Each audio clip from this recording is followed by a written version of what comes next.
Okay, good afternoon. Couple of announcements. Tomorrow is the quiz based on MOSFETs biasing. And the homework for that is due this Thursday. The last homework is due next week on Wednesday. And so the homework for this week, I may, more likely than not, I'm going to push it back to Friday. So that students have a little bit more time for Q&A. And then you have a few more days to get the homework done for next week, which is due on Wednesday. That one's actually kind of shorter, on the shorter side, logic gates. And then there's, of course, the preparatory reading assignments. Okay, quiz and then homework. Those are the two announcements. Now, let's get into our inverter circuits. As a quick recap, we looked at creating a logic inverter using NMOS devices and a resistor or a pull-up resistor. NMOS devices are being used as switches, either in cutoff or on. So they're either off or on. If you apply a voltage to the gate, the NMOS turns on. Electrons are pulled to the surface. There's a channel that exists, and then the device is on. So if you connect a resistor to the drain and connect it to a plus 5 volt or VDD supply, the output taken at the drain is either connected to ground or connected to plus VDD. When the input A is logic 1, gate is applied plus 5 volts, transistor turns on. Sorry,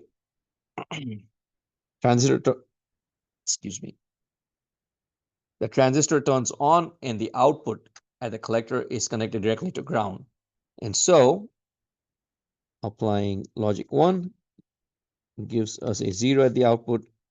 And if you apply logic 0, transistor is off. If the transistor is off, then it's connected directly to VDD. And so you get a inverted output. Okay, inverted output. Now, the downside of this, of course, is that when the transistor is on, it connects the resistor directly to ground. That means there is a direct pathway for current to flow through. And there's a direct pathway for the current to flow through. When current flows through a resistor, we are sending an electrical energy. Most of it is dissipated as heat, dissipated as thermal energy, lost energy, right? So there's needless power consumption.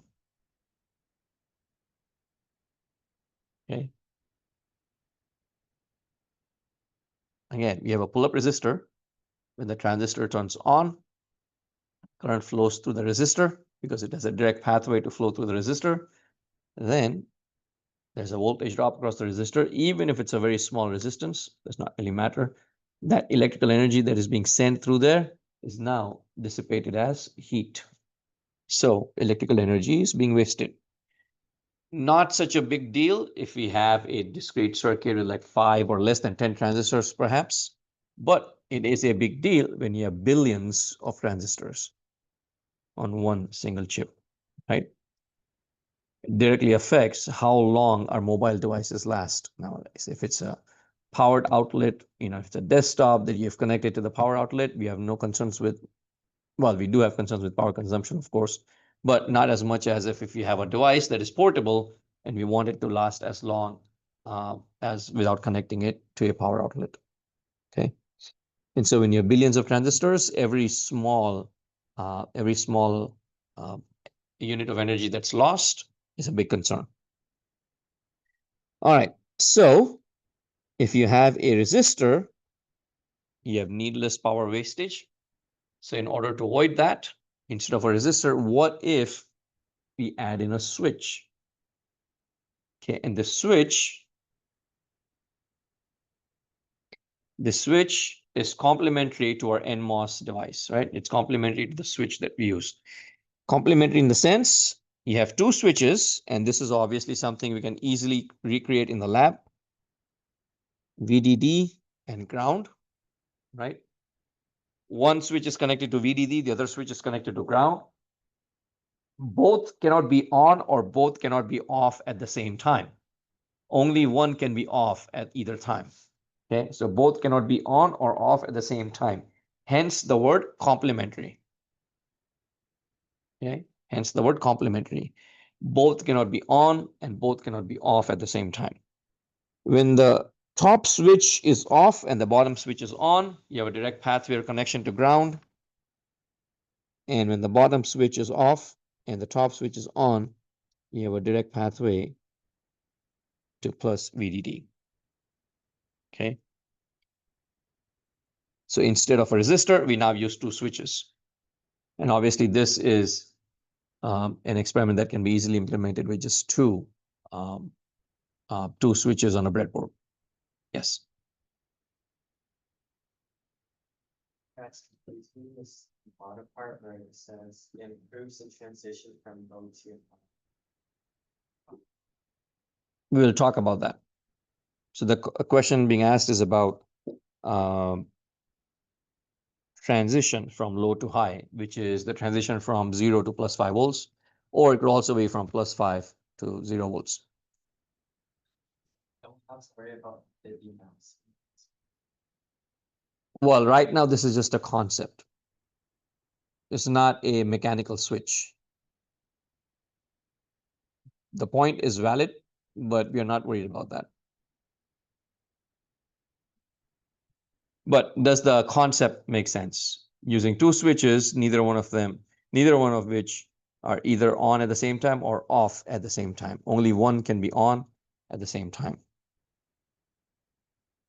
And so we can implement that switch with NMOS and PMOS transistors. So let's look at how we can do that. We have an N channel or NMOS transistor where the channel is made of electrons. And here for PMOS transistor, the channel is made with holes. Now, when you have a NMOS transistor and you have electrons forming a channel, we need to apply a positive voltage at the gate.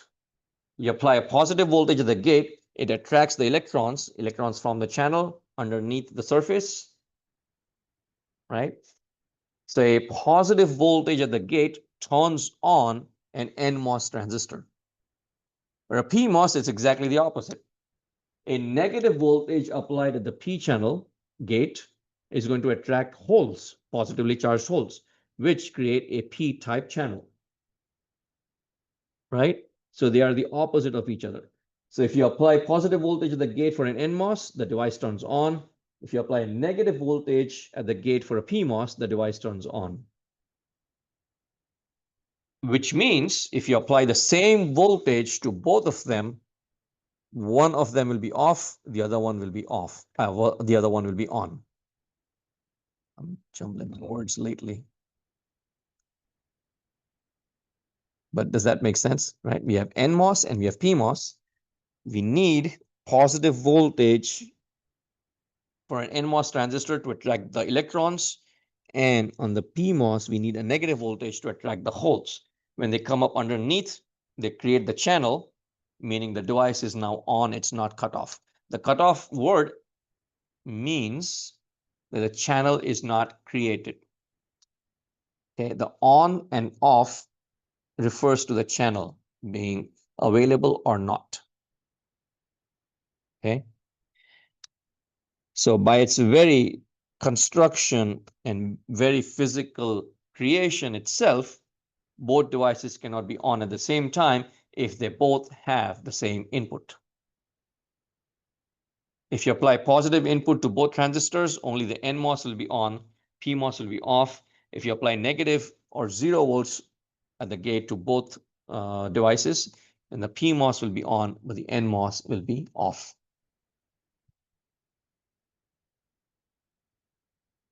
Okay.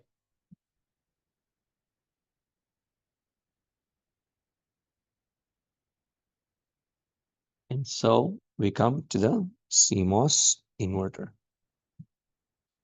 Did the previous slides make sense? The concept of the switches, and then of course the review of the NMOS and PMOS. VTP is the threshold voltage. Threshold voltage, yes. VTN for the VT threshold voltage N for NMOS, and P for PMOS.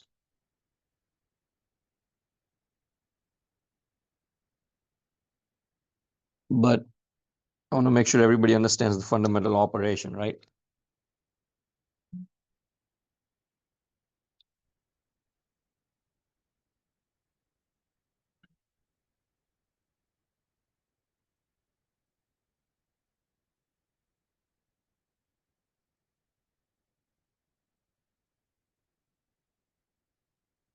Partial good.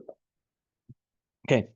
So now if we combine the NMOS and substitute the pull-up resistor with the PMOS, we obtain what is known as the CMOS inverter. This is the most fundamental of the gates, the most fundamental of connections using a NMOS and PMOS transistor. They are both complementary to each other. Given the same input at the gates, one of them will be on, one of them will be off. Both cannot be on at the same time. Both transistors cannot have the same state. Okay.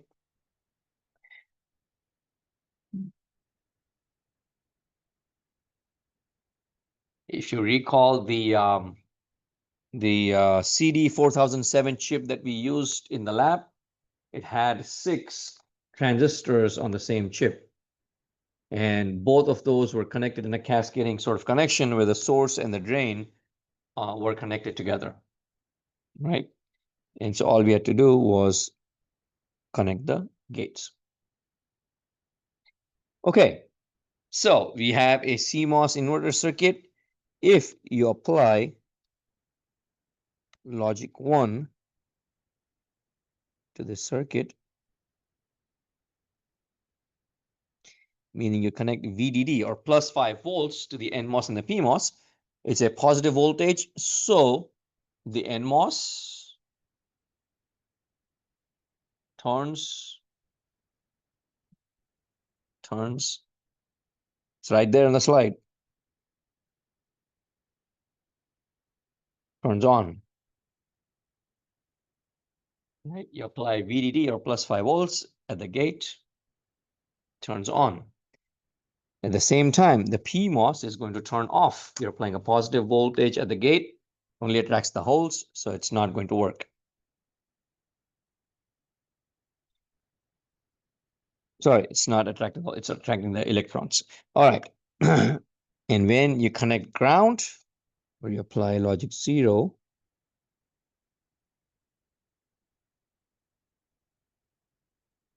the PMOS turns on and the NMOS turns off. The basic concept remains the same. The bottom transistor turns on, output goes to 0 because it has direct connection to ground. The top transistor turns on, then it connects to VDD. So here, output goes to 0. Here, output goes to 1. Okay. And the concept, of course, goes back to these switches that we talked about. Right there.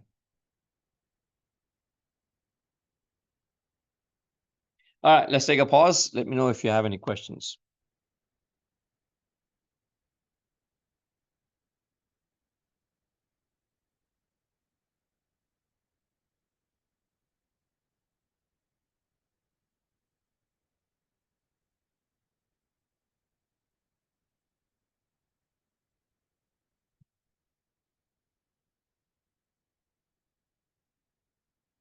All good?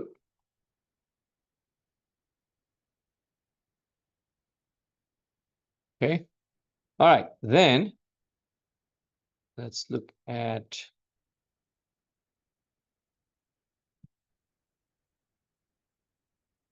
a SPICE simulation for a CMOS logic inverter. So this is a SPICE simulation using just discrete random PMOS and NMOS transistors in LT SPICE. You're applying a VDD at the top, and you apply a input voltage at the bottom. Most circuits so far that you've encountered always have a load resistor, right? Load resistor, RL.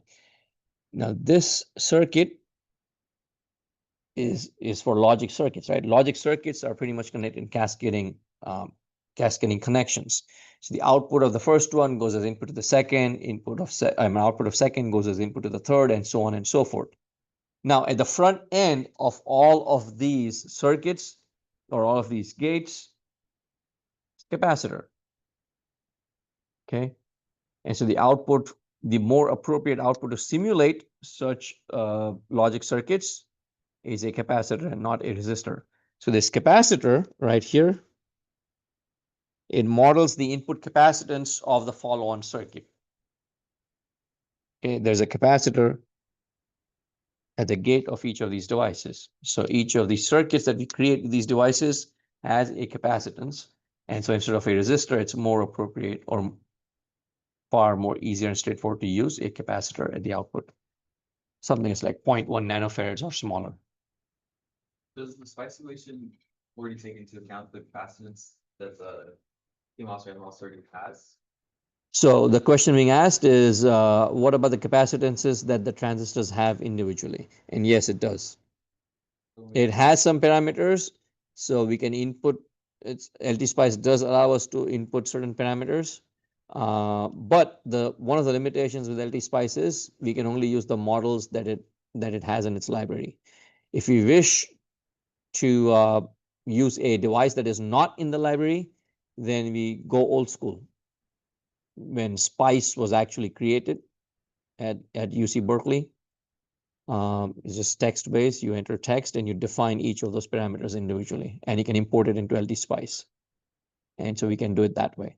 SPICE netlist, basically. And we can, of course, specify certain parameters for our NMOS and PMOS transistors. Okay. And here are the output results. This is something you can easily do at your end. LT-SPICE is a free software. I'm assuming you're all familiar with that software and you can download and you have used it before. So VA is here in blue and VC, the output here in red. Here, this is off, on, off, on.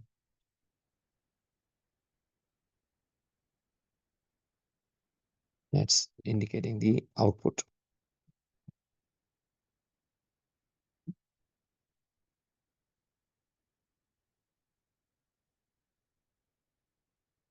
Here shows you the current that's coming from the power supply.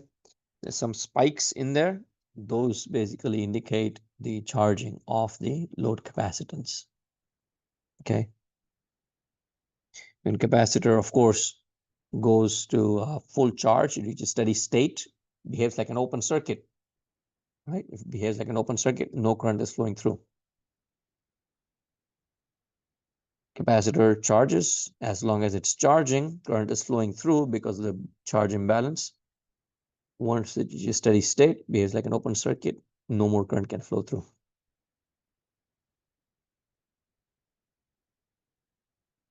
All right. Transfer characteristic of the CD4007 that we used in the lab. And you can see here the transition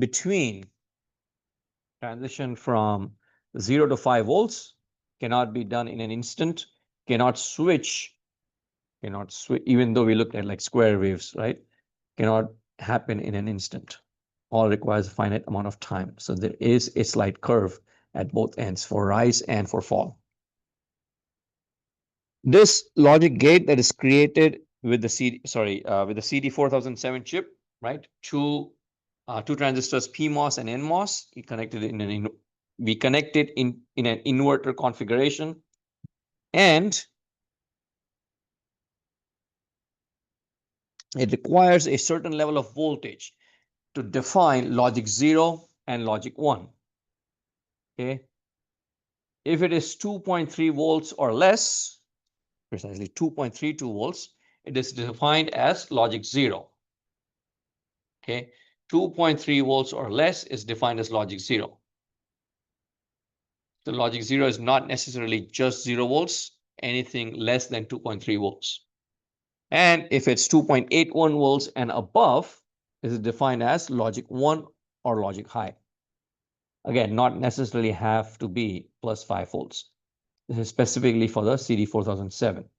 If you already downloaded the data sheet and if you have access to it, or you can easily look it up, you should be able to see or find these range of voltages. And we'll talk in just a little bit with the next few slides on why these are important. Okay. Between 2.32 and 2.81, you're just like floating. Question being asked is, what if you are between 2.31 and 2.32 and 2.81? Are we just floating? Well, that's a very good question.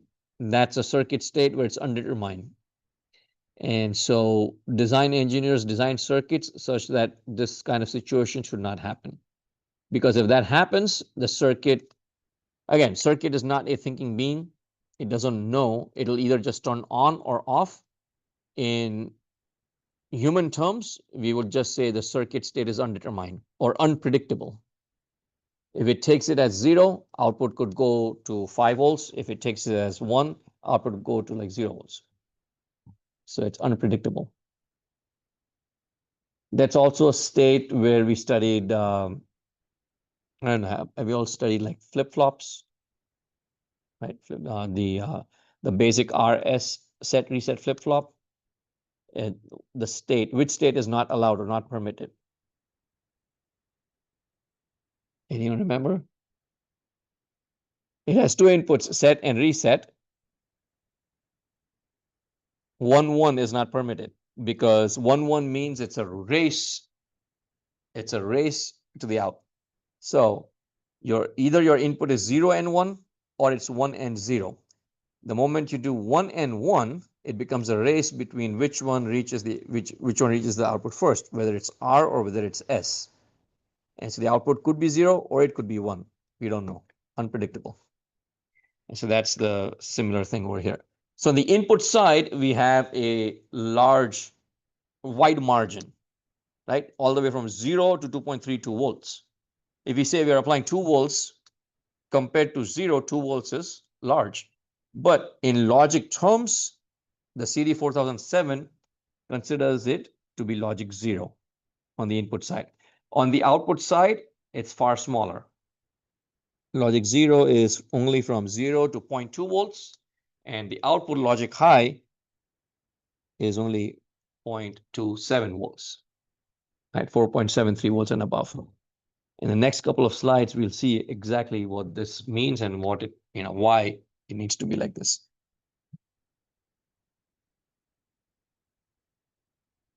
All right. So the 4007 has some wide tolerances. Standard CMOS circuitry, excuse me, has a smaller range. Logic 0 is defined as 0 to 1.5 volts. Logic high is defined as 3.5 to 5 volts. Okay. And on the output side is 0 to 0.5 volts, so slightly larger, and 4.44 volts to 5 volts, again, slightly larger on the output side. Okay, so now let's talk about why this is important. This is the output, and this is the input side. Okay. Let's say on the output side, you have logic 1. We would expect the system to have an output of 4.44 volts or larger to recognize it as logic 1. Circuit designers ensure that it would not fall below that. But there could be random noise signals, right? There are random noise signals, there are fluctuations, they could pick up something. And instead of 4.44 volts, it might drop down to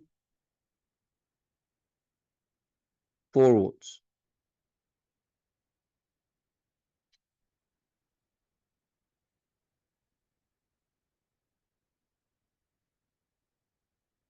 Noise in electrical engineering is basically any unwanted any unwanted signal. Noise in anything basically pretty much is anything unwanted.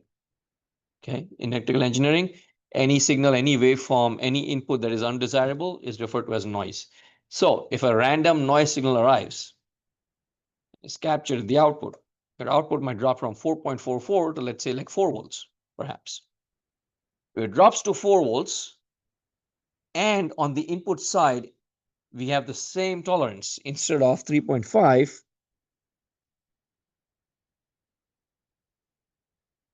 we have 4.44, well, then it's not going to be recognized as a logic 1. Again, the output from the first circuit is logic 1, but because of a noise signal, the actual voltage level drops to 4. If we have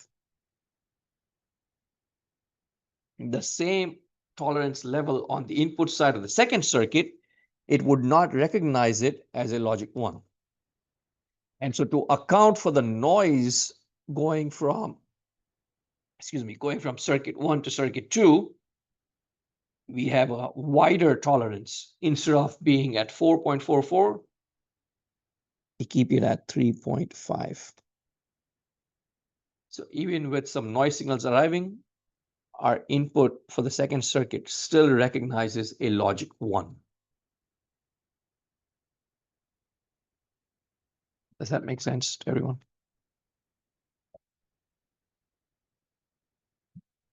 All right, let's take a pause. Let me know if you have any questions.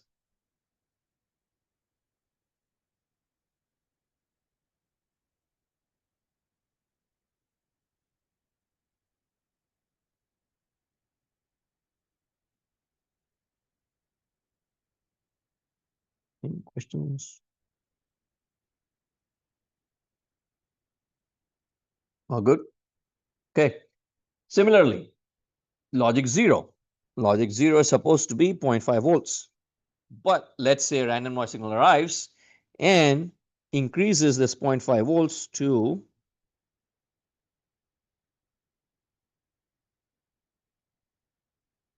1 volt. Well, instead of being recognized as logic 0, it would now being recognized as undetermined or logic 1, perhaps. We don't know. To avoid that, we have a margin, again, up to 1.5 volts. So if the output is logic 0 from the first circuit, the second circuit still recognizes it as logic 0. And the in-between state, of course, is unknown, undesirable, rejected, we don't want it, right? And that's still a quite difference, 1.5 to 3.5 volts.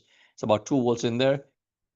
Circuit design, system design has been around for decades. They're fine-tuned it down, state of the art. These are not even, like standard CMOS technology. It's not even a big concern anymore. But as engineers, it's something that you should understand, right? If you're trying to interface one chip with another one, you have to account for the noise signals that could be around in your system application.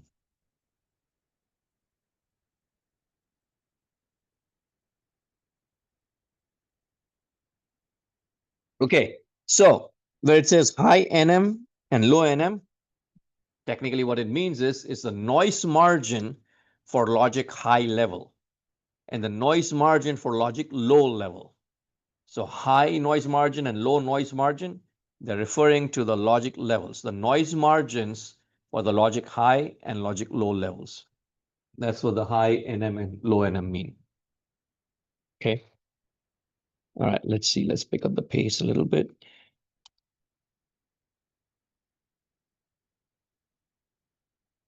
All right. How many of you have heard of TTL? Anyone? What does it stand for?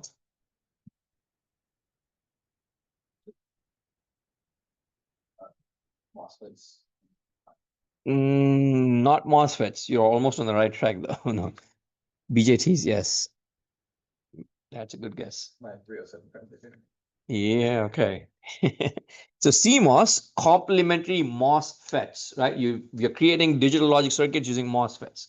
If you use before the arrival of MOSFETs and the advancements made in fabrication of MOSFET technology, digital logic was implemented using transistors, BJTs. So TTL stands for transistor logic. Sometimes some people refer to it as transistor to transistor logic. But when I was a student, we learned it simply as transistor logic, and that's how I've been comfortable with. And so, because of the inherent nature of BJTs, then the design is a little bit different. The voltages that we apply to the BJTs are a little different, right? So the noise margins at logic high is quite large, and for logic 0, quite small. So oftentimes you could possibly have a circuit where you're interfacing a CMOS device with a BJT transistor. A BJT transistor, even though it may not be as widely applicable in digital logic circuits, there are still some applications. And so if you do encounter, as an engineer, if you do encounter such a situation, that's something to keep an eye on. You would need specialized circuits in order to account for these variations in the noise margins. Okay, so talking a bit more about the switching behavior of a CMOS inverter, we take the CD4007 and simulate it with 5 volts. The 5 volts VDD, 5 volts applied at the gate. You have the PMOS and the NMOS transistors. What do we see? Well, this is the input. V in is in blue. And V out is here in black. Your input is a square wave, output is not quite a square wave. There is a slight curve to it because the capacitor at the front end is charging and discharging. So the circuit output cannot switch directly between 0 and 5 volts or 5 and 0 volts. There is a finite amount of time that is required to turn it on or turn it off. In the bottom graph, seeing the current consumption. M1 is the NMOS, M2 is the PMOS,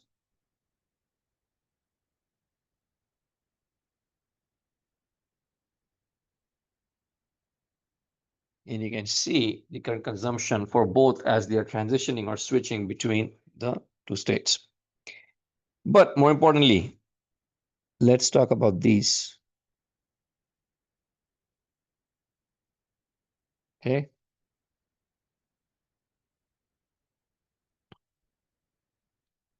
What do we see? Those are indicating the physical dimensions of the channel, the channel in the PMOS and the channel in the NMOS transistor. Now, think back to chapters 1 and 2. We spoke about how charge carriers are generated. Electrons are generated. When electrons are generated, a hole is generated at the same time. Electrons are free to move around anywhere in the lattice structure, whereas holes are localized to a fixed spot. Okay, electrons can move around anywhere. Holes are localized to a fixed spot. Electron mobility is far higher or greater than the mobility for holes. So the device performance of a N-type device is far greater, I won't say far greater, but twice as much, at least twice as much as that of a P-type device. The same was true when we spoke about PNP transistors versus NPN.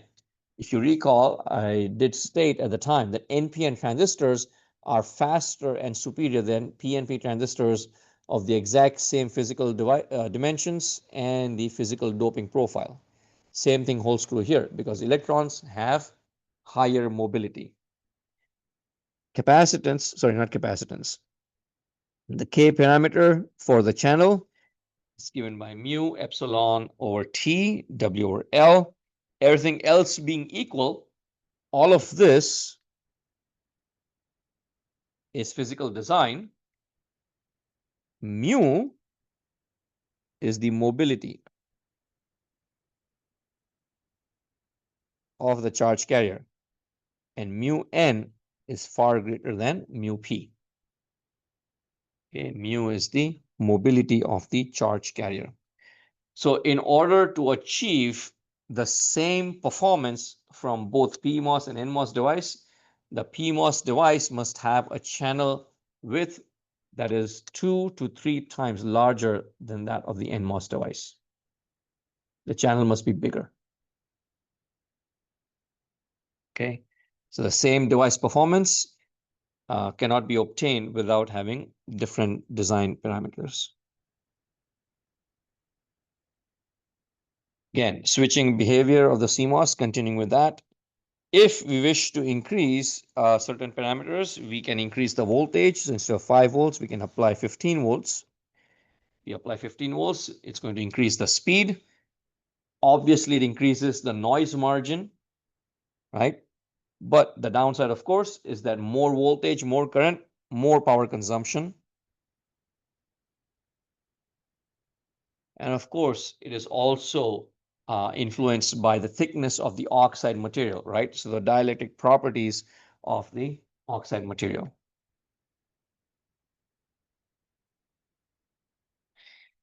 All right. If you increase the channel width, increasing the width of the channel, well, that affects the capacitance. Capacitance C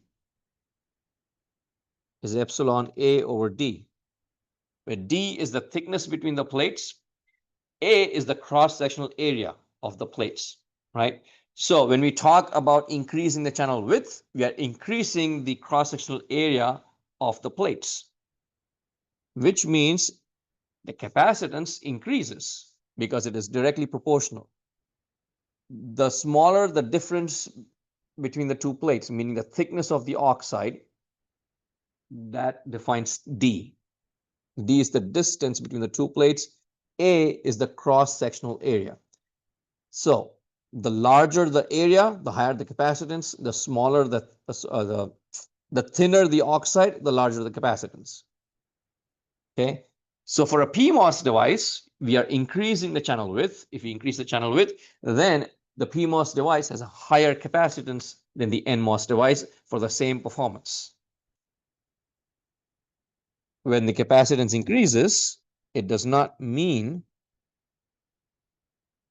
that it is undesirable. There are pros and cons to both. If you have a larger capacitance, well, it helps in rejecting noise signals, right? Higher the capacitance, the better the noise stability. But the downside of a larger capacitance is that it takes more time to switch. Larger capacitance has more energy storage capability. More energy storage capability means it takes longer to charge up and longer to discharge. So if it takes longer to charge and discharge, that means it takes longer to switch between 0 and 5 volts. Does that make sense? Right? So switching times are affected when it's larger capacitance. So the capacitance value being large or small is a trade-off. There's pros and cons to both. But if you want similar device performance, it's unavoidable that a PMOS will be larger than the NMOS transistor. So again, this is the same equation that we talked about. This is the channel width. This is the channel length, right? And this is D. Tox is the thickness of the oxide layer. So W times L is A, the cross-sectional area, and Tox is D. Okay, Tox is D. And then epsilon, of course, is the permittivity of the oxide material. It's a material property. So you can see the difference in the capacitances for both NMOS and PMOS.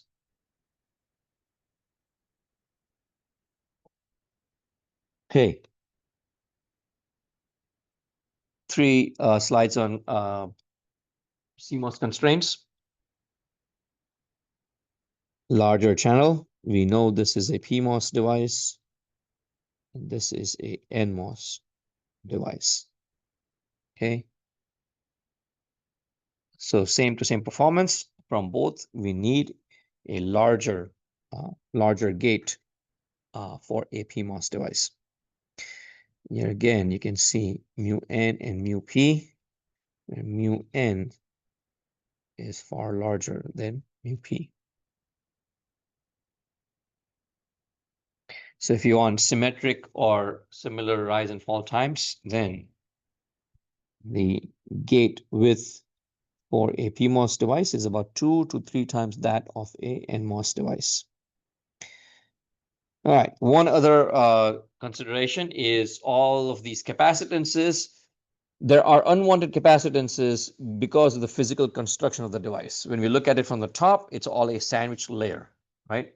We talk about these devices from the side view, but we can see they're all sandwich layers. So there is a P-type, there's a P or N-type body, then you have implanted drain and source, then there's a depletion region between the two, and then you have a channel, and then you have a gate separated by an oxide. So at every single level, there is a capacitance. There's a capacitance between the gate and the drain. There's a capacitance between the gate and the source. There's a capacitance between the body and the, sorry, not the body, between the source and the drain. Here at the channel. Okay, so the input side, we have the gate capacitance. Then we have the gate to drain capacitance. If you recall the physical construction, the gate overlaps with the drain and the source, right?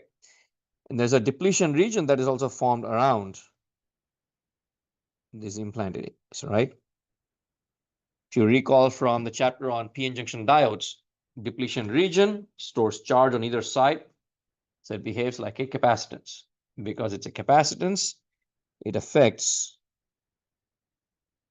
the performance of the circuit. So on the input side, you have the gate capacitance, then you have the gate to drain capacitance, and then you have the overlap capacitance. And on the output side, you again have an overlap capacitance, plus you have the depletion layer capacitance because it is reverse bias. On the output side, the drain, there is a depletion region. The depletion region capacitance increases because it's reverse bias. And then finally, there are the rise times, the fall times, and the propagation delay. Now, capacitors are energy storage devices. If you have one capacitor, we require a first order differential equation to solve it. Hence, it is known as a first order circuit. You performed first order circuit analysis. However, the rise time, the fall times, the delay do not follow a first order RC fundamentals. So that is something just to keep in mind. We're not going to go into too much detail, but they don't follow first order RC fundamentals. Okay. The rise time and the fall time is the switching between 0 and 5 and 5 and 0. If the input switches from 0 to 5, the output, well, depending on what the gate is doing, must also switch. If it's an inverter gate, it must switch from 5 to 0. So it must fall from 5 to 0. That does not happen in an instant. If the output is switching from 0 to 5, it's rising up. Again, that rise time does not happen in an instant. And so these are the other three parameters that we need to take into account. Okay, questions?